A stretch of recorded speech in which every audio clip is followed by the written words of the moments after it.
Ningú no sabia per què la Carlota era diferent de totes les altres ovelles.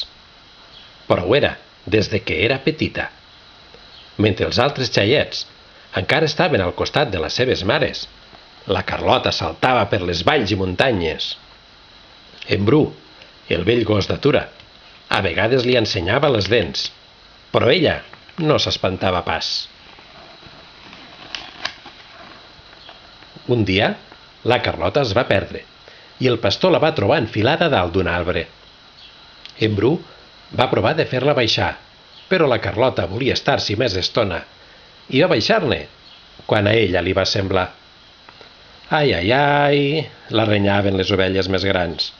Si almenys això ens acabés servint d'alguna cosa.